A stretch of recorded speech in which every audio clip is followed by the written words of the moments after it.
Hello दोस्तों, तो आज का वीडियो है प्रिंसिपल स्ट्रेस एंड मोहर सर्किट। यार आपको पता होगा कोई भी स्ट्रक्चरल मेंबर अगर सेफ्टी पॉइंट ऑफ व्यू से देखा जाए तो केवल उस पर आने वाले एक्सटर्नल लोड की वजह से वो इक्विलिब्रियम में नहीं रहना चाहिए। इसके अलावा उसके हर एक पॉइंट, हर एक प्लेन पर जो लोड के अगेंस्ट में स्ट्रेस जनरेट हो रहा है वो स्ट्रेस उसकी परमिसिबल लिमिट से क्या होना चाहिए, कम होना चाहिए, तभी वो मेंबर क्या होगा, सेफ होगा। कहने का मतलब क्या है, जैसे मान लेते हैं एक प्रिज्मेटिक बार है जिसको क्या किया जा रहा है, पुल किया जा रहा है, राइट। अगर इस पे बात किया जाए कि यहाँ पे फोर्स F और ये फोर्स F दोनों इक्वली अपोजिट हैं और एक ही लाइन ऑफ एक्शन में है, तो ये मेंबर जो है अगर इस और इस फोर्स के पॉइंट ऑफ व्यू से देखा जाए तो ये क्या होगा डियर, इक्विलिब्रियम में होगा। लेकिन अगर फोर्स जो है बहुत ज्यादा हो, मतलब लोड जो है काफी ज्यादा हो,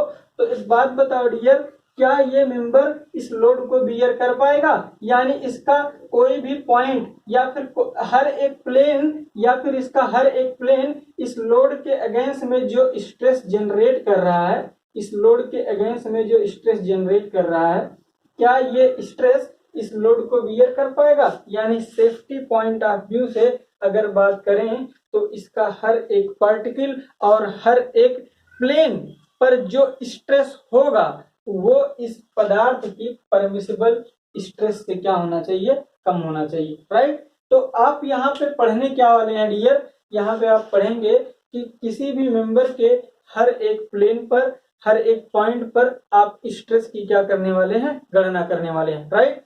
तो सबसे पहले हम 3D मेंबर की बात करेंगे। सबसे पहले हम 3D मेंबर की बात करेंगे। तो 3D मेंबर पर डियर आपका ट्राई एक्सियल लोड आता है। कौन सा लोड आता है? 3D मेंबर पर ट्राई एक्सियल लोड आता है। तो यहाँ पे try axial loading 3D member पर कैसे लोडिंग आती है डियर? ट्राई एक्सियल लोडिंग आती है। जैसे समझिए यहाँ पे एक क्यूबिकल बॉडी है, एक क्यूबिकल शेप की बॉडी है और इस पर देखा जाए, इस पर देखिए आप, अगर ये आपका ये वाला एक्स प्लेन है, राइट, ये वाला एक्स प्लेन है, ये वाला वाई प्लेन है और ये वाला जेड प्लेन है, राइट। तो एक बात बताइए डियर कि यहाँ पर एक्स डायरेक्शन में normal stress sigma x, y direction में नॉर्मल स्ट्रेस सिग्मा वाई और जेड डायरेक्शन में नॉर्मल स्ट्रेस सिग्मा जेड होगा, राइट। इसके अलावा इस 3D मेंबर पर एक्स प्लेन पर वाई डायरेक्शन में टाउ एक्स वाई होगा और एक्स प्लेन पर जेड डायरेक्शन में टाउ एक्स जेड, ये होगा शियर स्ट्रेस, राइट। इसके अलावा इसी वाई प्लेन पर एक्स डायरेक्शन में, वाई प्लेन पर एक्स डायरेक्शन में एक शियर होगा और यहाँ पे देखिए टाउ वाई प्लेन पर जेड डायरेक्शन में एक स्ट्रेस होगा, राइट।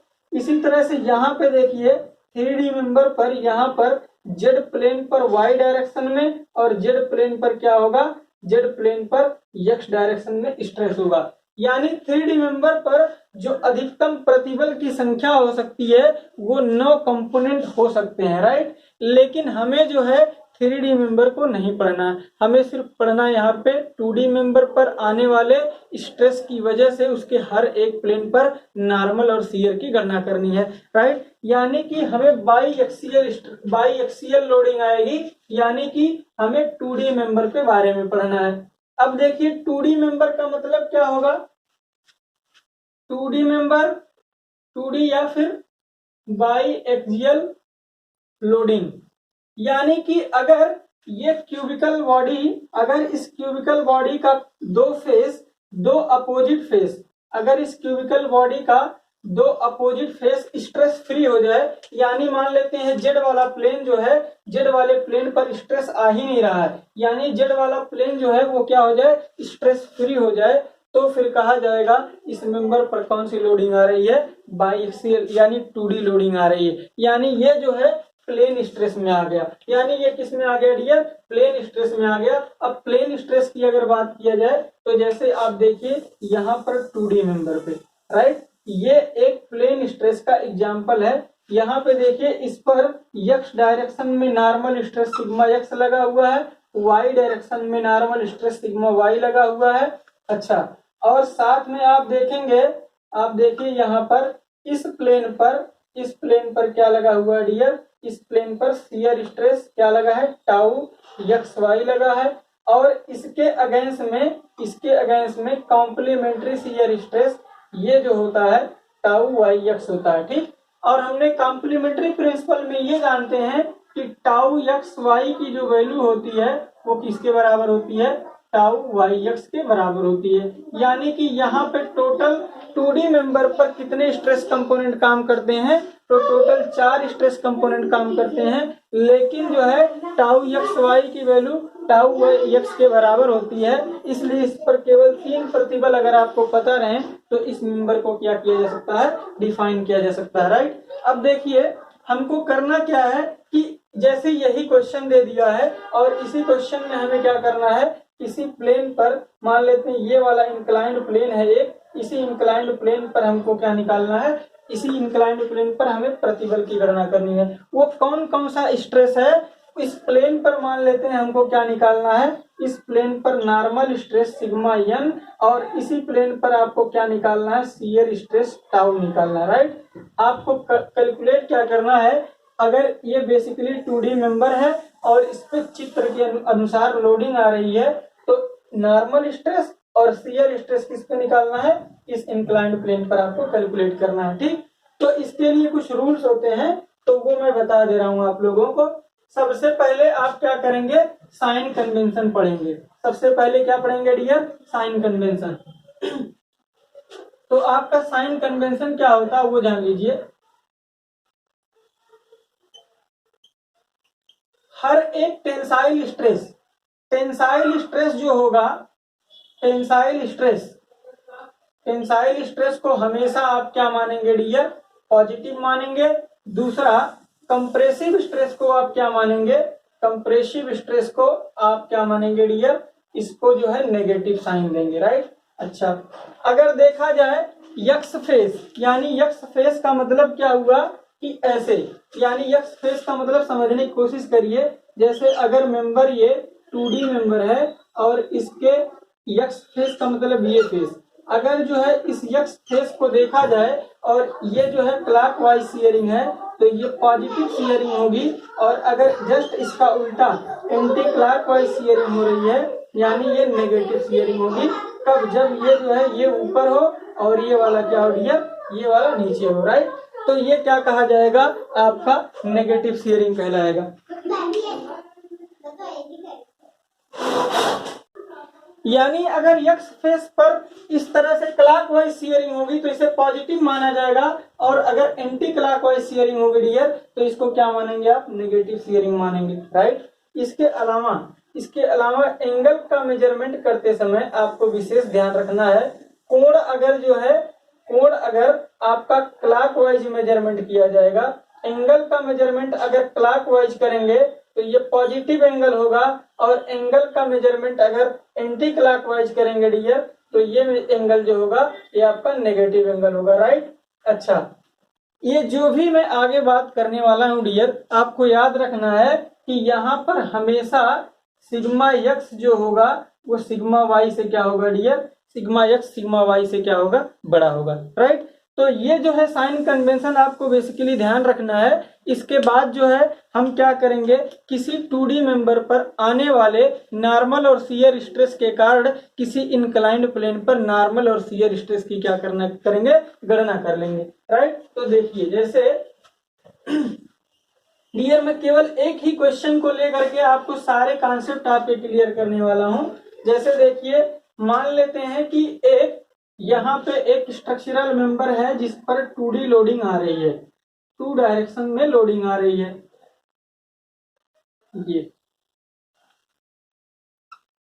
इस पर x डायरेक्शन में सिग्मा x आ रहा है, सिग्मा x, और y डायरेक्शन में क्या आ रहा है, सिग्मा y आ रहा है, और इस पर x फेस पर शियरिंग टाउ x y आ रही है, और इस पर शियरिंग जो है tau y dash y x आ रही है। राइट, तो 2D मेंबर यानी कि हमें प्लेन स्ट्रेस की हम बात कर रहे हैं, यानी 2D बाई एक्सियल स्ट्रेस। तो बाई एक्सियल स्ट्रेस का एग्जाम्पल कहाँ कहाँ पे पाया जाता है, जैसे किसी बीम पर बीम पर जो लोड आता है या बीम पर जो स्ट्रेस आता है वो बाई एक्सियल स्ट्रेस होता है। इसी तरह से टॉर्सन में अगर किसी शाफ्ट को आप क्या कर रहे हो, मरोड़ रहे हो, तो वहां पे जो प्रतिबल होगा वो कैसा होगा, बाई एक्सियल स्ट्रेस होगा, राइट। तो बाई एक्सियल स्ट्रेस जैसे इस मेंबर पे आ रहा है और आपको करना क्या है कि आपको एक इंक्लाइंड प्लेन दे रखा है, ये एक प्लेन है और इस प्लेन पर क्या करना है, आपको नॉर्मल और शियर स्ट्रेस की गणना करनी है। इस प्लेन पर आपको क्या निकालना है, ये सिग्मा एन निकालना है और इसी प्लेन पर क्या निकालना है, शियर स्ट्रेस टाउ निकालना है, राइट। इस पर शियर स्ट्रेस टाउ निकालना है। अब देखो यहाँ पे समझिएगा जरा, अगर जैसे यहाँ पे देखिए, यहाँ पे ये जो कोण दे रखा है, अगर ये कोण थीटा हो, यानी कि आप देखिए ये जो एंगल है, ये एंगल अगर थीटा है, तो एक बात और याद रखिए, सिग्मा एक्स की वैल्यू अगर सिग्मा वाई से बड़ी है, sigma x already sigma y से क्या होगा, बड़ा होगा, तो नॉर्मल स्ट्रेस यानी ये जो प्लेन आपका ए बी दिख रहा है, ये भी मतलब inclined plane, inclined plane A B, inclined plane A B जो दिख रहा है उस पर नॉर्मल स्ट्रेस अगर आपको निकालना है, तो normal stress on inclined plane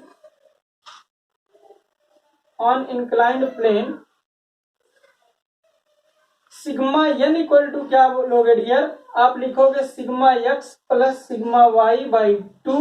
ये डेरिवेशन मैं आपको ग्राफिकली प्रूव करूंगा। सिग्मा एन बराबर क्या होगा, sigma x plus sigma y by 2 minus sigma x minus sigma y by 2, और यहाँ पे क्या लिया जाएगा, कास 2 थीटा लिया जाएगा, और फिर माइनस में tau x y sine 2 theta लिया जाएगा। ये किसका फार्मूला है डियर, ये इंक्लाइंड प्लेन पर नॉर्मल स्ट्रेस का है। इसी तरह से शियर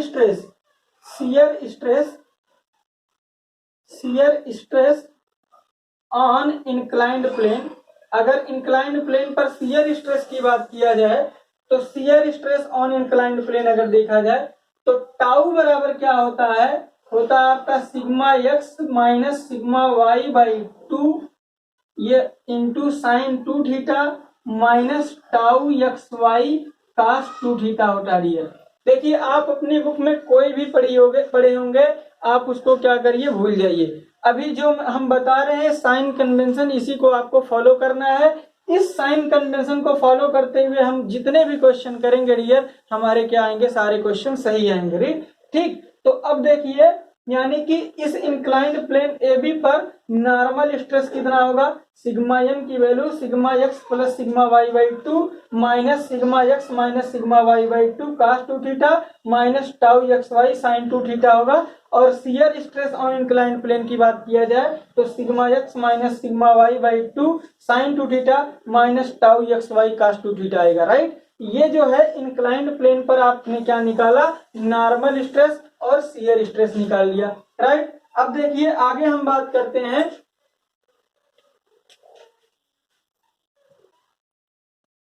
अब देखिए जैसे मान लेते हैं हमको क्या करना है, इस प्लेन पर यानी कि इस प्लेन के ठीक परपेंडिकुलर, यानी इस प्लेन के ठीक परपेंडिकुलर एक प्लेन ले लिया जाए, ये वाला प्लेन लिया जाए, यानी इस प्लेन के ठीक परपेंडिकुलर एक प्लेन सीडी ले लिया जाए, और इस सीडी प्लेन पर अगर आपको क्या निकालना हो, normal stress sigma n dash निकालना हो, तो सिग्मा एन डैश का फॉर्मूला क्या होगा डियर, आपको एक काम करना है, ये बताइए यहाँ थीटा है और ये एंगल कितना है डियर, 90 डिग्री है।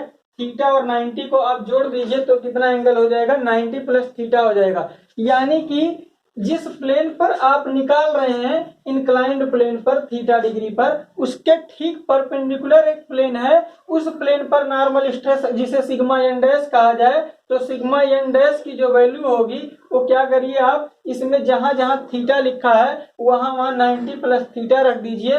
तो ये जब यहाँ पे रखेंगे तो कास 180 प्लस 2 थीटा हो जाएगा, ये साइन 180 प्लस 2 थीटा हो जाएगा। कास 180 प्लस 2 थीटा को माइनस कास 2 थीटा कहते हैं, और साइन 180 प्लस 2 थीटा को माइनस साइन 2 थीटा कहते हैं। यानी इस फॉर्मूले को अगर हल करेंगे आप तो sigma x minus sigma y by 2, sigma x plus sigma y by 2 और प्लस में sigma x minus sigma y by 2 और कास 2 थीटा माइनस नहीं प्लस में टाउ एक्स वाई प्लस में tau x y sine 2 theta आ जाएगा, right. यानी कि इंक्लाइंड प्लेन पर, इस वाले प्लेन पर नॉर्मल स्ट्रेस और शियर स्ट्रेस हमने क्या कर लिया, कैलकुलेट कर लिया, राइट। अच्छा, अब एक काम ये करते हैं कि अगर हम सिग्मा एन और सिग्मा एन डैश को जोड़ देते हैं, सिग्मा एन और सिग्मा एन डैश को जोड़ देते हैं, तो यानी sigma n plus sigma n dash को हमने क्या किया, अगर जोड़ देते हैं तो जोड़ने के बाद हमको सिर्फ और सिर्फ क्या बचेगा, ये और ये आपस में कट जाएंगे और ये दोनों जुड़ जाएंगे। कितना मिलेगा, sigma x plus sigma y by 2 और sigma x plus sigma y by 2, यानी जोड़ने के बाद आपको कितना वैल्यू मिलेगी, इतना मिलेगी। यानी आपको एक कमेंट याद रखना है कि दो परस्पर लंब प्लेन पर यानी दो परस्पर लंबवत प्लेन पर आने वाले नॉर्मल स्ट्रेस का सम जो होता है वो हमेशा कांस्टेंट होता है, वो प्लेन के ओरिएंटेशन पर निर्भर नहीं करता। यही कमेंट में आपको लिखना है कि दो परस्पर लंबवत सतह पर आने वाले नॉर्मल स्ट्रेस का योग कांस्टेंट होता है। क्या होता है डियर, कांस्टेंट होता है। ये प्लेन के ओरिएंटेशन पर निर्भर नहीं करता। ये चीज आपको क्या कर लेना है, नोट कर लेना है, राइट। अब देखिए, अब हम बात करेंगे प्रिंसिपल प्लेन की, राइट। हम क्या बात करने वाले हैं डियर, प्रिंसिपल प्लेन की।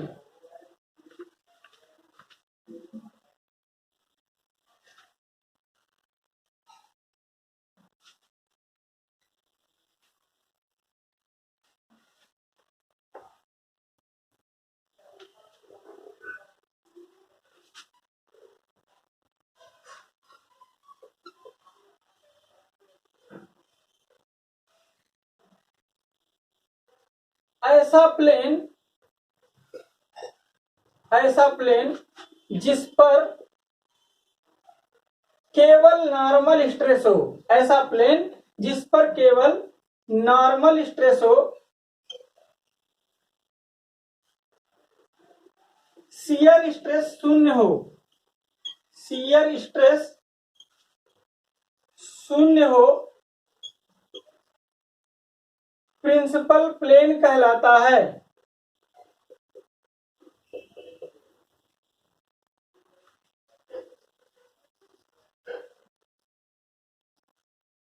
यानी कि प्रिंसिपल प्लेन एक ऐसा प्लेन होता है डियर जिस पर केवल क्या होता है, नॉर्मल स्ट्रेस होता है और शियर स्ट्रेस का मान क्या होता है, 0 होता है। उसे क्या बोला जाता है, प्रिंसिपल प्लेन कहा जाता है। और प्रिंसिपल प्लेन पर यही जो नॉर्मल स्ट्रेस होता है ना, इसी को क्या बोला जाता है, प्रिंसिपल स्ट्रेस कहा जाता है, राइट। यानी कि आप लिखेंगे प्रिंसिपल प्लेन पर नॉर्मल स्ट्रेस को प्रिंसिपल स्ट्रेस कहते हैं।